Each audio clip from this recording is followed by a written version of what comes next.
Hello everyone, Rukbed Nakaria here. Welcome to torsionaltraining.com.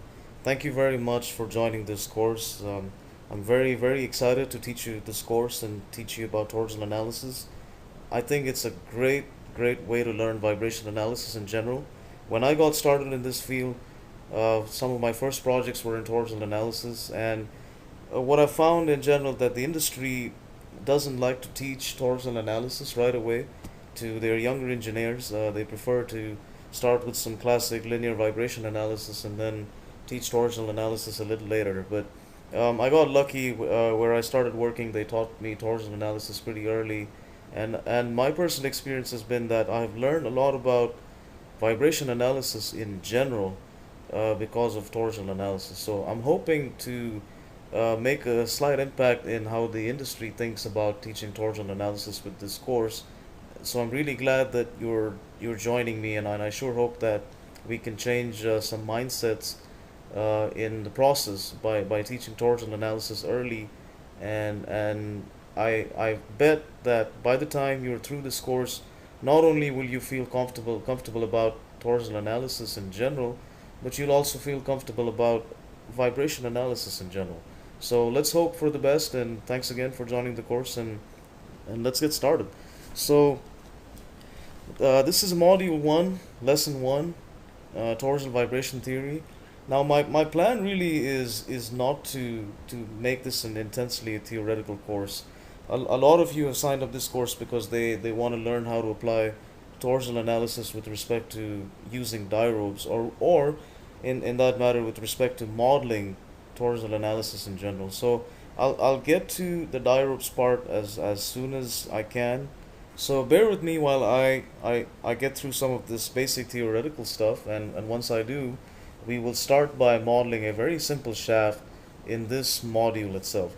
So one thing that's really important about torsional analysis is understanding the differences between linear vibration, which is right here, and torsional vibration. So with linear vibration and torsional vibration, they're essentially the same thing, except how the specific mass or the specific body that we're studying, how it vibrates. So in the case of linear vibration, you have vibration that is linear in nature, and in torsional vibration, what you have is this twist in vibration. But as far as modeling goes, it's about the same. While in linear vibration you have a mass and you have a spring which has a stiffness, in torsional vibration the equivalent of a mass is your polar inertia, and the equivalent of your stiffness or your spring is your torsional stiffness or your torsional spring. So really, as far as understanding the differences between the two, there really isn't much different. The equations have the same form. It's just that in linear vibration you consider mass, and in torsional vibration you can consider inertia. In linear vibration you consider stiffness, or K, spring constant. In torsional vibration you consider torsional stiffness. So nothing very different about the two. Now, the one important thing about torsional vibration versus linear vibration is essentially the coordinate that we're using. In linear vibration, the classic coordinate that we use is x for linear displacement, and in torsional vibration we consider angles. So really the coordinate that we use, the generalized coordinate, is theta. If you recall classic physics, F is equal to k x, so solving for x, you have force divided by your stiffness. Similarly, in order to solve for theta, you have your applied torque divided by your torsional stiffness. So again, there really isn't much difference mathematically between the two. Of course, as far as physics goes, the displacement is in the linear direction, while in torsional the displacement is in the angular direction. But other than that, there's no difference mathematically. Now, just as an exposition of what the differences are, if you look at the mathematical model of a linear system, the classic vibrations equation is mx double dot plus cx dot plus kx equal to the applied sinusoidal force. So what you have, like where x double dot is your acceleration, your x dot is your velocity, and x is your displacement, c is your damping ratio, k is your spring constant or your stiffness. Similarly, on the torsional side, you have your polar inertia, which is equivalent to your mass. Instead of your coordinate being x, you now have your coordinate in terms of angles. So in terms of theta, your your linear velocity is now replaced by your angular velocity, and your linear displacement is replaced with your angular displacement. Your mass dashpot here is now replaced with your torsional damping, and your spring constant is replaced by your torsional stiffness. Again, your applied force is F sine omega t, which is a sinusoidal force. In this case, your applied torque is important, and it's sinusoidally applied torque. So if you solve these two differential equations, your steady state response in your mathematical system, which is your x with respect to time, is in this general form. And similarly, again, your steady state response in your torsional system is in this general form. So you can see that really there is no truly mathematically any difference between torsional vibration and linear vibration. What's only different is how they vibrate. You got linear vibration, you've got angular vibration. So the last thing that's a really important concept, and I will go into more detail with that, is the mechanical natural frequency versus the torsional natural frequency. In the mechanical natural frequency, your classic equation is square root of k over m. Your natural frequency increases when your stiffness goes up. Your natural frequency decreases when your mass increases. Similarly, your torsional natural frequency goes up when your torsional stiffness goes up, and your torsional natural frequency goes down when your polar inertia increases. So a really important concept, and I'll have a lesson entirely dedicated to understanding the concept of natural frequencies and understanding the concept of resonances. So we'll get into more detail about this. But moving on, a very important concept in torsional analysis is being able to calculate the polar inertia of a shaft and the torsional stiffness of a shaft. So from classic mechanics of solids theory, your torque is equal to your torsional stiffness times your angular displacement, and it's which is also equal to shear modulus multiplied by the polar inertia times the angular displacement divided by the length of the shaft. And your polar inertia is equal to your density of the material multiplied by pi multiplied by the fourth power of the diameter multiplied by the length divided by 32.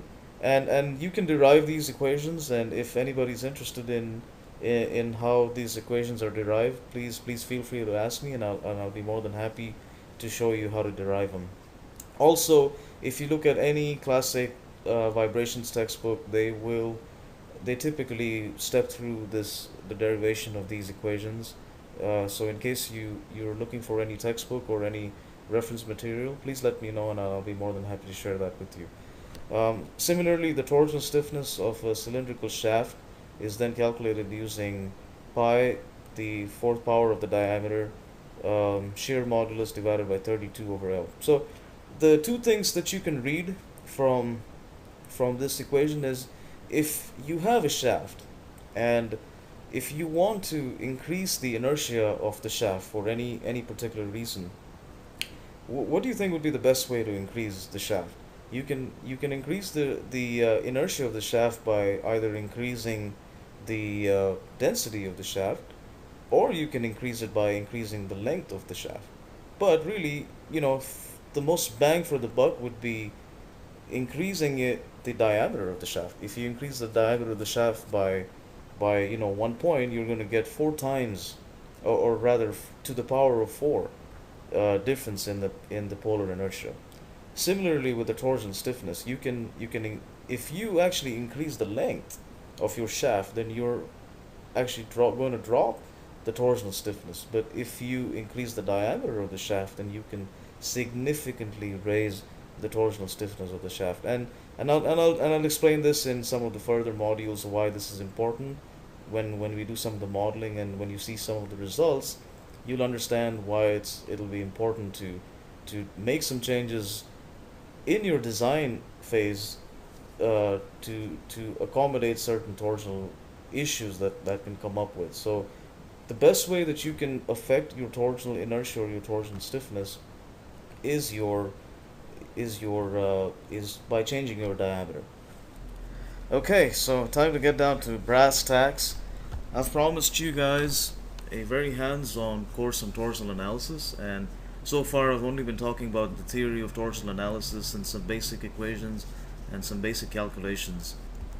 So I've promised you all a very practical hands-on torsional course, and I'd like to get started with Dyrobes as soon as possible so I can hold your interest and I can show you how useful this tool is from the get-go.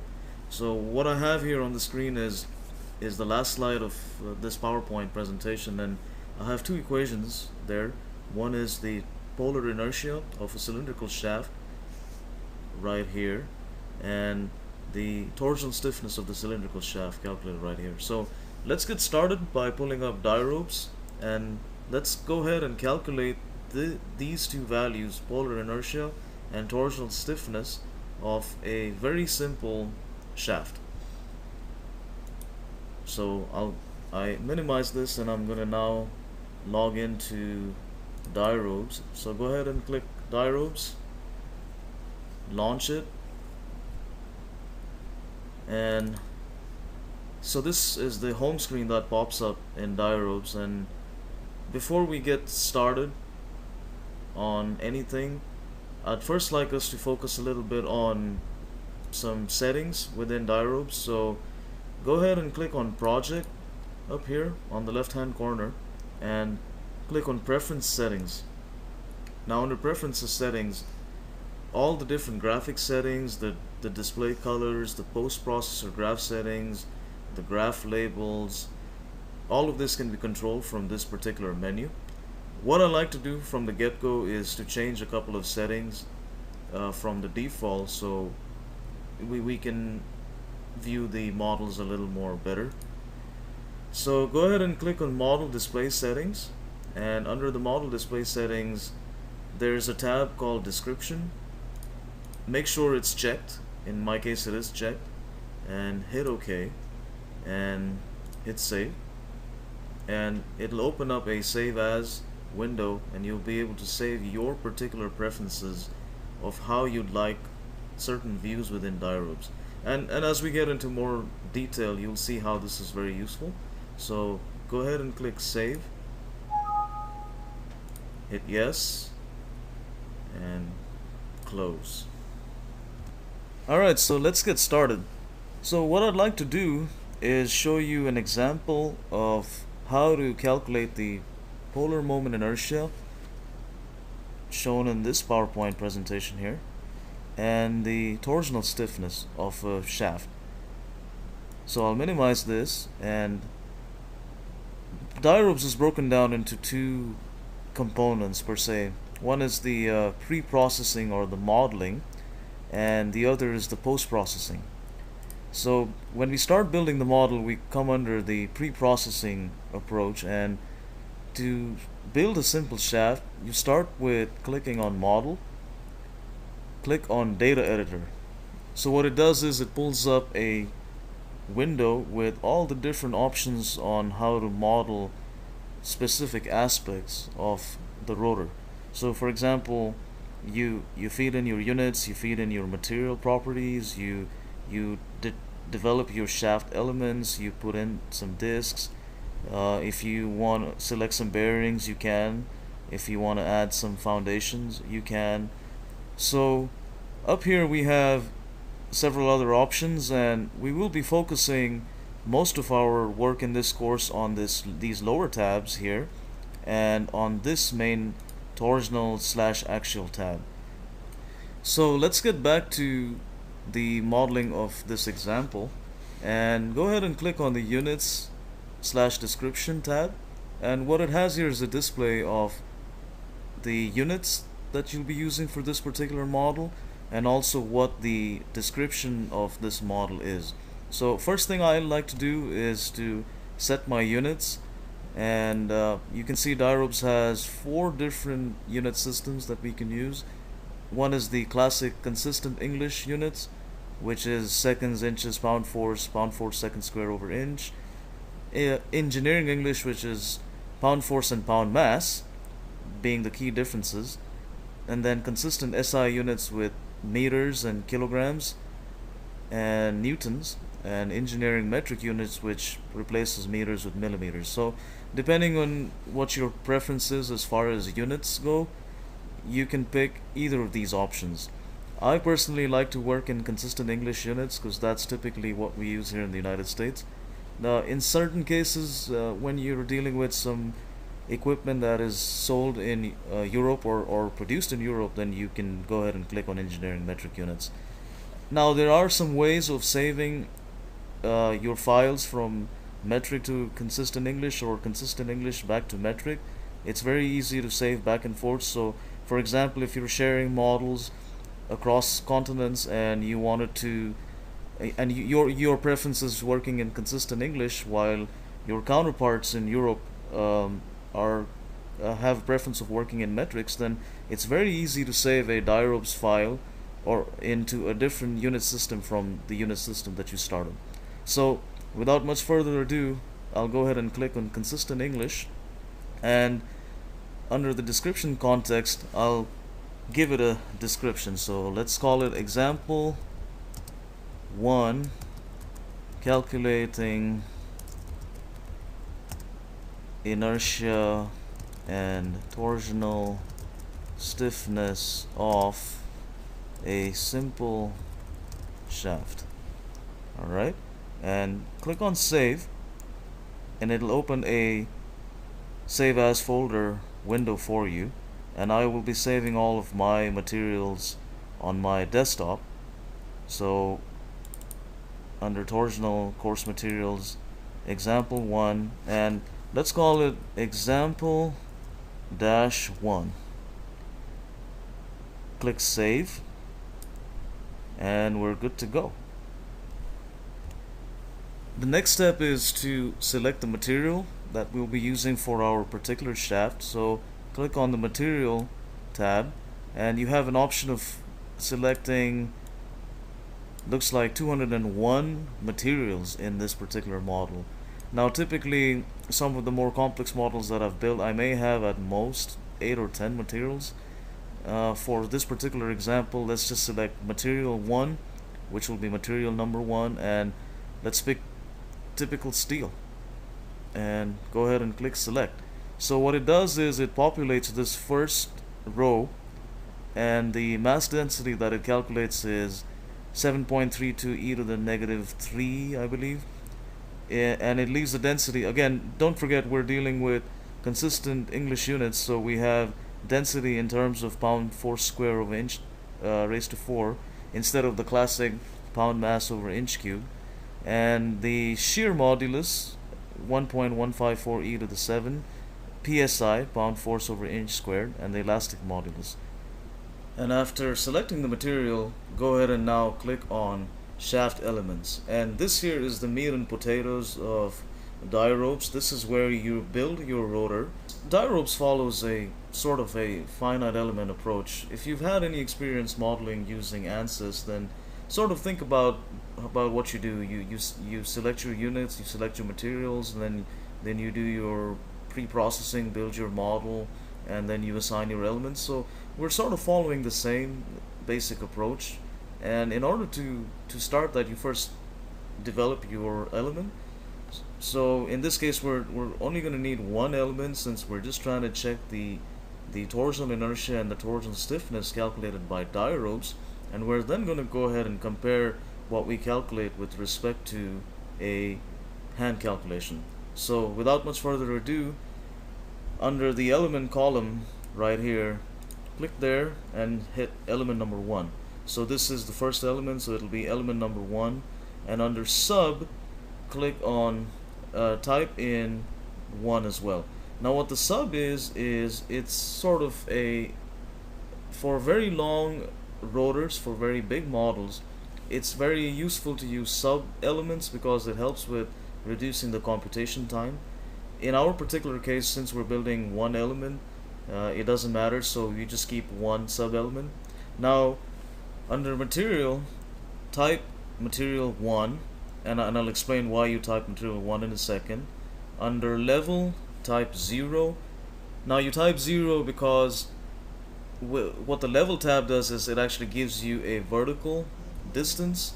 So in this case, since we're building a simple shaft, we're not going to be adding any shaft above the or below the shaft that we're working with. So ignore that and leave that at 0. So our example shaft is going to have a length of 10 inches, and leave the mass ID, which is inside diameter. Since we're modeling a solid shaft, there's no inside diameter, so in this case the mass inside diameter is 0. Now the mass outside diameter, make that 8 inches. Similarly, since there's no inside diameter, there's we leave the stiffness ID as 0, and the stiffness OD, because the diameter of the shaft is 8 inches, the stiffness outside diameter is going to be 8 inches. And then you can leave any comment that you like. So in this case, we'll just call it shaft 1. Okay, so hit save, hit close, save data before exit, click yes, and there you go. This is our first shaft that's been modeled in Dyrobes. Notice up here up top we have example-1, calculating inertia and torsion stiffness of a simple shaft. So what it did here is it pulled the description that we typed in. And secondly, if you go back to shaft elements where it says material 1, this material 1 corresponds to material number 1 that you input earlier. So closing this, close, hit save, this is your first shaft. Now what I'd like us to do is, before we move ahead, I'd like us to carry out a hand calculation of this exact shaft that we've modeled, calculate the torsional inertia, calculate the torsional stiffness. From our hand calculations, I'd like to then compare those numbers with the numbers that Dyrobes calculates, and that'll give you a really good understanding of how to calculate torsional inertia and torsion stiffness. So what I did here is I created a very simple Excel spreadsheet, and what I have are the two formulas, polar inertia and torsional stiffness. So rho is the density of the material, d is the diameter of the material, L is the length of the material. Similarly, G here is the shear modulus of the material. And in our model, we have the diameter set as 8 inches and the length set as 10 inches, right? And the density and the shear modulus, I pulled these out of the values that Dyrobes gave us. So let me show you where we pull them. So if you go back to the Dyrobes and click on model, open data editor, and click on material, there's your mass density, which is in pound/second square over inch to the power 4, and your shear modulus, which is in psi. So I pulled these two values and I pasted them over here, and then I ran this calculation, and what I'm calculating is 2.9474 pound force inch second squared, and the torsional inertia, which is pound inches per radian. So these are the two numbers that we're looking for from Dyrobes to calculate for us. So let's go back to Dyrobes and I'll show you how to calculate this in Dyrobes. So pulling our example 1 module back up, click on model and scroll over to model summary. Now I love the model summary. It's really great because it gives you an exact idea of what parameters you've put in the model, and it gives you all the pertinent information about the model that you need in order to make sure that you have an accurately modeled rotor. So go ahead and click on torsional vibration, and it'll pull up this OT0 file. And what it is it's a text file that describes all the different parameters of the shaft that we just modeled in. For example, we have material property number 1. The mass density is this right here. The shear modulus is presented right here. We have one shaft element which is reflected right here, and you can see that we have a length of 10 inches, an outer diameter of 8 inches. And so what Dyrobes did, it went in and it calculated your axial stiffness, and it calculated in your torsional stiffness. And this number right here is your torsional stiffness. So I'm going to copy this number here and minimize this window and open up Excel, and I'm going to paste it right next to torsional stiffness, and there you go. You have a the numbers match. Similarly, going back to the OTO file, we have the polar inertia calculated, so which is right here, and I'm going to copy this number over to compare it with our hand calculations. So copy and open up Excel, and there you go. So that shows you that this is the first, if you will, validation of Dyrobes, and it compares very well with hand calculations. This concludes our first lesson in module number 1. The main point of this module was to introduce you to Dyrobes and to also put some of the theory together with some of the practical application. You know, we typically try to always validate any new software or any tool that we use, and you know, starting off with some hand calculations and then validating with the software starts building your confidence in your modeling capability and also your confidence in the software. So the next lesson I'll be teaching how to calculate torsional natural frequencies and how to calculate mode shapes, and what the meaning of a torsional natural frequency is, what the meaning of a mode shape is, and why they're important to us in torsional vibration. So see you in the next lesson.